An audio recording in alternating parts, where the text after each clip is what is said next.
Presiden ke-6 Republik Indonesia Susilo Bambang Yudhoyono dan Presiden ke-7 Republik Indonesia Joko Widodo menjadi bagian dari peluncuran Danantara bersama Presiden Prabowo Subianto di Istana.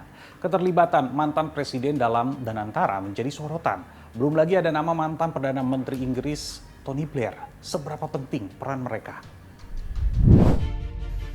Saya Presiden Republik Indonesia meluncurkan Badan Pengelola Investasi Daya Anagata Nusantara, Danantara Indonesia.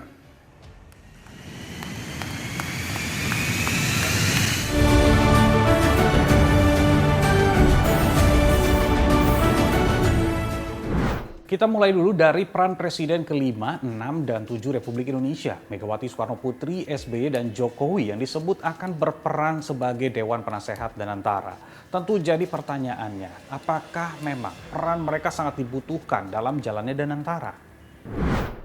Artinya tidak perlu semua kemudian ditampung, diakomodir secara politik untuk membantu Danantara. Kalaupun berdiskusi dengan pengurus Danantara kan tidak perlu secara struktur dimasukkan ya. Jadi saya pikir itu tidak berdampak banyak ya terhadap trust dari investor yang mau bekerja sama dengan Danantara kalau pengawasnya, kemudian penasehatnya itu hanya memasukkan unsur-unsur politik. Apakah peran mantan presiden akan signifikan? Belum tahu juga.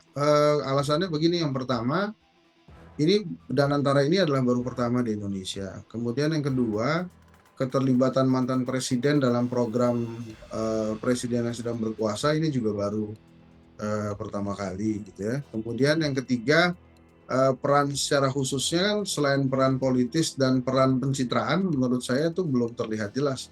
Peran pencitraan itu maksudnya itu dengan adanya 3 presiden, 2 presiden yang lalu dan 1 presiden berkuasa, diharapkan kan citranya memang kinclong gitu ya. Ya, tidak hanya mantan presiden dari pihak asing, mantan Perdana Menteri Inggris Tony Blair juga disebut akan menjadi Dewan Pengawas. Ini tanggapan pengamat soal keterlibatan Blair di Danantara sebagai Dewan Pengawas.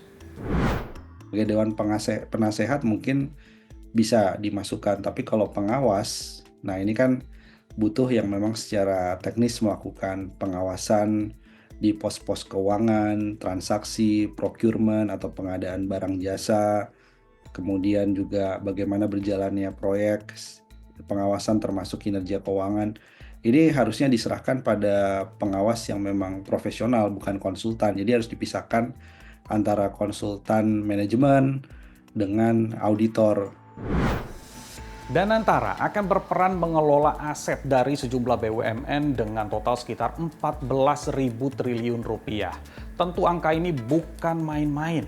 Ada rasa was-was dari sejumlah masyarakat, apalagi sempat disebutkan jika Danantara tidak bisa diaudit.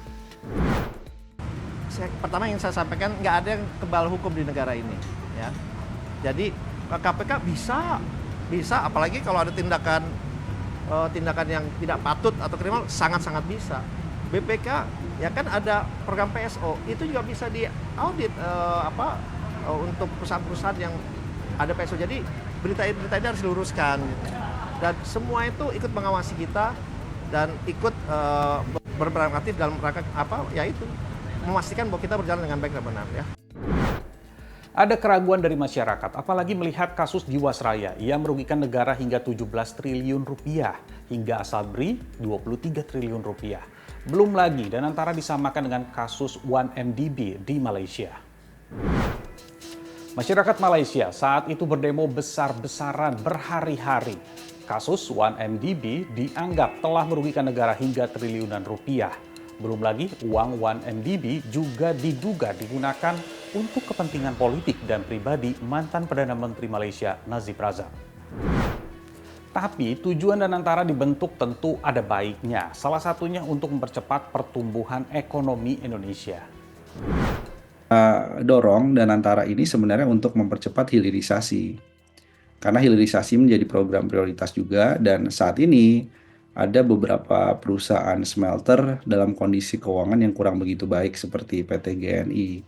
Jadi kalau bisa Danantara ini, karena di dalamnya ada Main ID, bisa melakukan akuisisi saham dari smelter-smelter yang dikuasai oleh perusahaan asing dan diperbaiki tata kelola lingkungannya, kemudian diperbaiki juga terkait dengan rantai pasok domestiknya. Tentu itu sangat diharapkan dari kehadiran Danantara. Kita tinggal tunggu dan awasi bagaimana Danantara bisa mengelola aset BUMN dengan baik untuk kepentingan negara. Saya Nabila Biasa, sampai jumpa.